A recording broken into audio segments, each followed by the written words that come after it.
శ్రీవిద్యాం జగతాం ధాత్రీం సర్గస్థితిలయేశ్వరీం నమామి లలితాం నిత్యాం మహాత్రిపురసుందరీం. ఓం శ్రీమాత్రే నమః. ఓం శ్రీలలితాంబికాయై నమః. అమృతాత్మ స్వరూపులైన మీ అందరికీ మీ తల్లి అవ్యాజ్యమైనటువంటి మాతృప్రేమనందిస్తూ లలితాంబిక రహస్యనామ సహస్రాలలో స్మృతి అన్నటువంటి 2 బీజమంత్రాలు కలిగినటువంటి ఈ నామం వేద, ఇతిహాస, పురాణాలు ఇవన్నీ కూడా ఏ తల్లి యొక్క అంతరంగంలో స్మృతి రూపంలో ఉన్నవో, ఏ తల్లి సకల జీవులందరినీ తన స్మృతి పదంలో ఉంచుకొని అనుగ్రహిస్తూ ఉంటుందో ఆ పరమేశ్వరిని స్మృతి అని కీర్తించబడింది. చాలా మంచి నామం ఈ స్మృతి అన్నటువంటి నామం. స్మృతి అన్నటువంటి ఈ నామంలో శ్రవణ, స్మరణ 2 రూపాలు జగదంబ స్వరూపాలుగా వర్ణించబడుతున్నాయి. ఎవరైతే మంచి విషయాలు చెప్తూ ఉంటారో, వేదాలకు సంబంధించినటువంటి విషయాలు, దైవికమైనటువంటి విషయాలు, సత్యాన్ని గురించినటువంటి విషయాలు చెప్తూ ఉంటారో దానిని శ్రవణ రూపంగా వినడం కూడా జగదంబ అనుగ్రహం వలనే సాధ్యమవుతుంది. మనకు ఉదాహరణకి పుట్టు చెవుడు ఉందనుకోండి, మన ముందు కూర్చొని చతుర్వేదాలు సాక్షాత్ వేదవ్యాసుడే వచ్చి వాటిని పఠించిన, వాటిని గురించి వివరించిన మనకు అర్థం కాదు కదా. ఈ యొక్క శ్రవణ రూపంగా జగదంబ అనుగ్రహించినందువల్లనే మంచి మాటలు వినగలుగుతున్నాం. స్మరణ రూపం మంచి విషయాలను మనం వింటాము. లలితా సహస్రనామాలను మనం స్మరణం చేస్తూ ఉంటాం. మంచి విషయాలను మనం స్మరణం చేస్తూ ఉంటాం. సుందరకాండలో కొన్ని మంచి శ్లోకాలు స్మరణం చేస్తూ ఉంటారు. భగవద్గీతలో సారాంశంగా ఉన్నటువంటి కొన్ని మంచి శ్లోకాలు నిరంతరం స్మరణం చేస్తూ ఉంటారు. శ్రీరామ రామ రామేతి రమే రామే మనోరమే సహస్రనామ తత్తుల్యం రామనామవరాననే ఇత్యాది మంత్రాలు నిరంతరం మనసులో స్మరణం చేస్తూ ఉంటారు. ఈ స్మరణ, శ్రవణ రూపమైనటువంటిది స్మృతి. వీటిని స్మృతి పదంలో ఉండే విధంగా అనుగ్రహించినటువంటి స్వరూపమైన తల్లికి నమస్కారం చేస్తూ ఈ నామం చాలా అద్భుతంగా అమ్మవారి స్మృతి పదంలో జీవకోట్లన్నీ కూడా ఉన్నవి అని తెలియజేస్తుంది. ఈ చతుర్వేదాలు అమ్మ స్మృతి పదంలో ఉంటాయి. సకల ప్రాణికోట్లందరూ కూడా తల్లి స్మృతి పదంలో నుంచి ఎన్నటికీ తప్పిపోరు. వారందరూ అమ్మ అనుగ్రహానికి పాత్రులు అంటూ ఈ నామం తెలియజేయబడుతుంది. జగదంబ నిరంతరం భక్తత్రాణ పరాయణ కదా.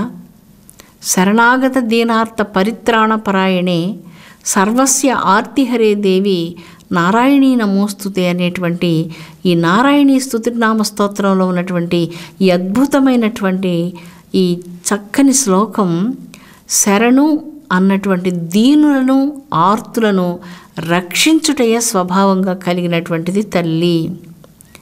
ఆ జగదంబ యొక్క పుత్రులు ఎవరు? దేవి హస్తాలలో ఆ సప్తర్షులను ఆశీనులుగా చేసుకొని లోక ఉపకారం కోసంగా వారిని జగత్తుకు అందించినటువంటిది జగన్మాత లలితా భవానీదేవి తల్లి. ప్రాచీన కాలంలో గౌతమ మహర్షులు, గురు గౌతమ మహర్షులు దక్షిణాపదానికి విచ్చేసి ఆ దక్షిణాపదాన్ని అనుగ్రహించారు. వారి చరణధూళితో, వారి యొక్క పవిత్రమైనటువంటి తపోసాధనలతో ఈ దక్షిణాపదాన్ని అంతా కూడా చాలా చాలా పవిత్రీకరించారు. దక్షిణాపదాన్ని పవిత్రీకరించి ఆర్షధర్మాన్ని మానవ జాతికి అందించినటువంటి ఈ మహర్షులలో గురు గౌతమ మహర్షులు లోకోపకార పరాయణులు, అత్యంత సౌజన్యవంతము, వినయవంతము కలిగినటువంటి హృదయం కలిగిన వారు, చాలా మృదుభాషి, కరుణార్ద్ర హృదయం కలిగినటువంటి వారు, దయతో ఉప్పొంగేటువంటి అంతరంగం కలిగినటువంటి వారు, వినయశీలురు, చాలా దయాధర్మాలు కలిగినటువంటి ఈ మహర్షి ఆర్షధర్మాన్ని తీసుకొని దక్షిణాపథానికి విచ్చేశారు. మన ఇంటికి ఎవరైనా వస్తారు, వాళ్ళు కొన్ని సందర్భాల్లో మీ బంధువులు, మీ చుట్టాలు మీకు ఏదో ఒక పండ్లు, మధుర పదార్థాలు తీసుకొని వస్తారు. మహర్షులు తమ దివ్యలోకాల నుంచి క్రిందకు వచ్చి తమ అంతరంగంలో చైతన్యమైనటువంటి పరబ్రహ్మాన్ని నిరంతరం సాక్షాత్కరించుకునేటువంటి వారు, బ్రహ్మానంద సుఖంలో ఓలలాడేటువంటి మహర్షులు మానవాళి క్షేమాన్ని కోరి ఆ దివ్యమైనటువంటి బ్రహ్మానంద స్థితి నుంచి క్రిందకు వచ్చి లోకానికి ఉపకారం చేస్తారు. గురు గౌతమ మహర్షి వర్షం కోసం వరుణదేవుణ్ణి ప్రార్థన చేస్తూ అక్కడ తపస్సు చేశారు. వరుణదేవుడు గౌతమ మహర్షి యొక్క తపస్సుకు విచ్చేసి వారికి ఒక విధమైనటువంటి అక్షయ జల సంపదను ప్రసాదించారు. మాననీయులైనటువంటి గురు గౌతమ మహర్షి అద్భుతమైనటువంటి జల పరంపరను కనుక్కొని మానవులందరికీ క్షేమాన్ని, శాంతిని, పవిత్రమైనటువంటి సంపదలను, జలం ద్వారా పాడి పంటలను, పశుపక్షాదులను అన్నిటినీ తృప్తిపరిచి మానవ జాతికి మేలు చేశారు. అమృతాత్మ స్వరూపులారా, ఇది మనం ఎందుకు చెప్పుకుంటున్నామంటే, ఎప్పుడైనా వేదాలన్నింటి యొక్క సారం పరోపకారార్థం ఇదం శరీరం. వేదాలన్నీ పిండి బాగా వాటి యొక్క సారం తీసుకుని మహానుభావులైనటువంటి ఇలాంటి మహర్షులు వాళ్ళు మనకిచ్చిన ఒకే ఒక మాట పర ఉపకారం. పర ఉపకారం.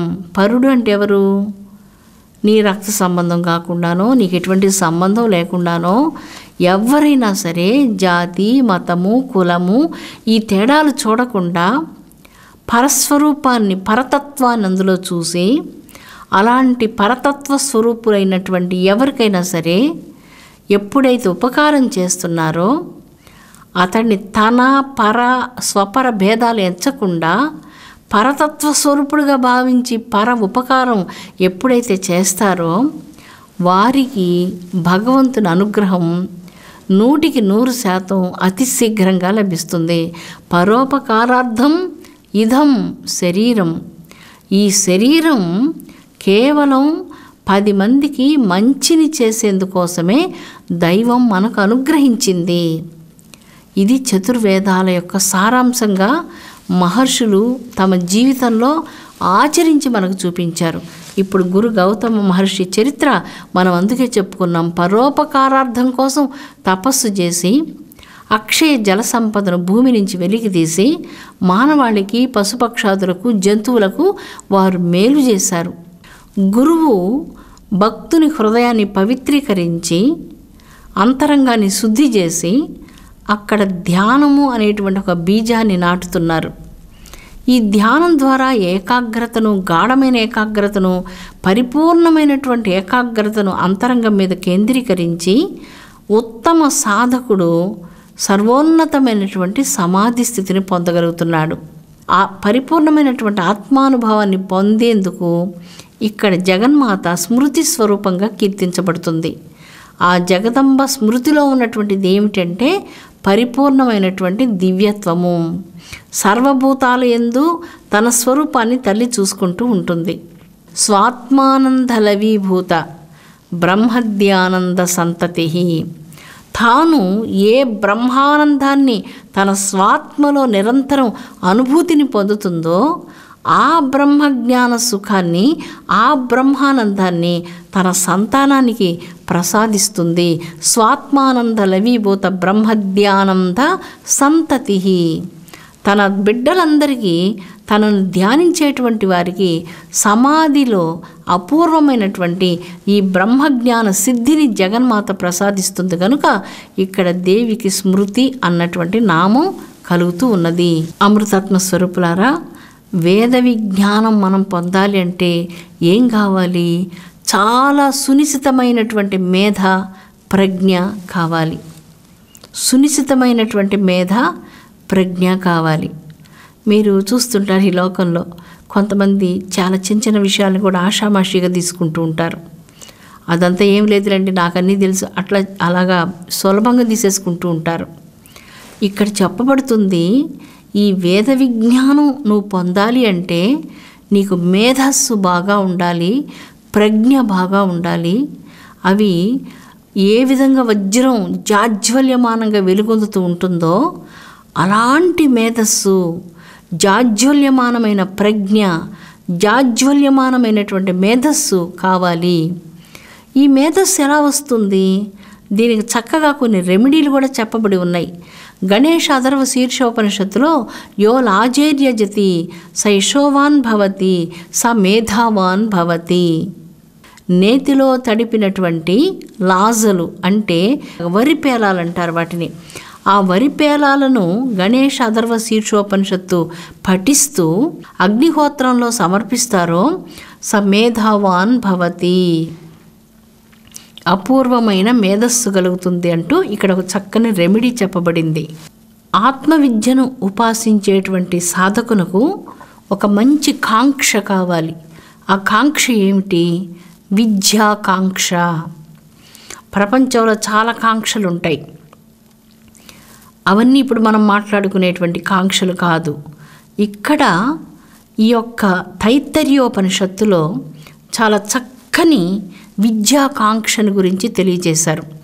సాధకుని మనసు ఎట్లా ఉండాలంటే సూదంటు రాయిలాగా ఉండాలిట. ఆ సూదంటు రాయిలాగా చాలా బుద్ధిశక్తితో, ప్రకాశవంతమైనటువంటి అంతరంగంతో, మేధాశక్తితో, ప్రజ్ఞతో జాజ్వల్యమానంగా వెలుగొందుతూ సూదంటు రాయి లాంటి అంతరంగంతో విద్యాకాంక్షతో ఉన్నప్పుడు అతడు ఉత్తమోత్తమైనటువంటి సాధనకు అర్హుడవుతున్నాడు.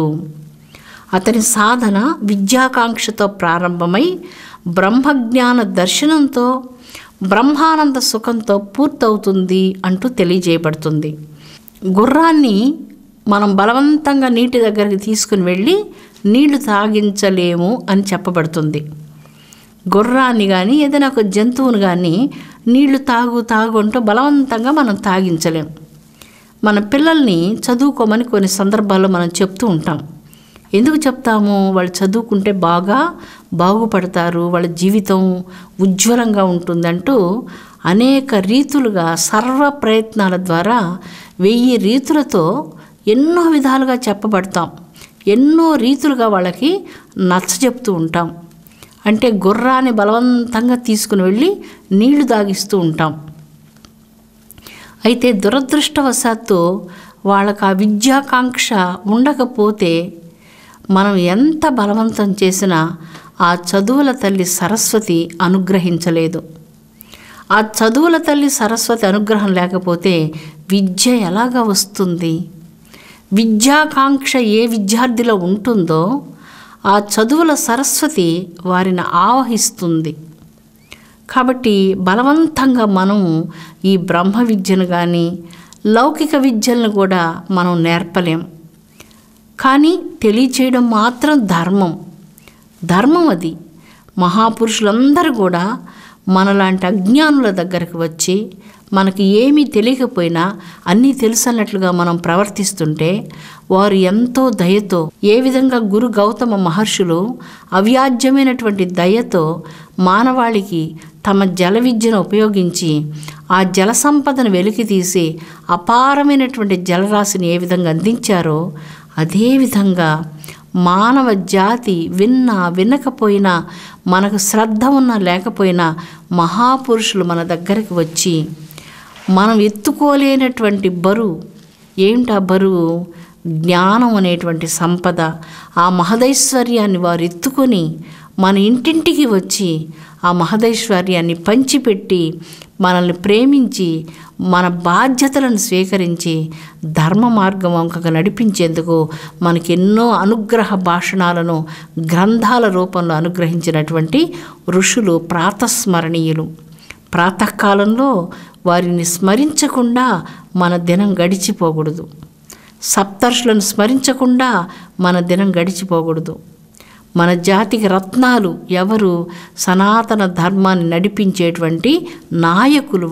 వాళ్ళందరూ కూడా ఈ సనాతన ధర్మానికి లీడర్స్ లాంటి వాళ్ళు ఈ సనాతన ధర్మాన్ని నడిపించే మహానాయకులు. వారి అనుగ్రహం లేకపోతే సనాతన ధర్మ సామ్రాజ్యంలోనికి ఎలా అడుగు పెడతారు?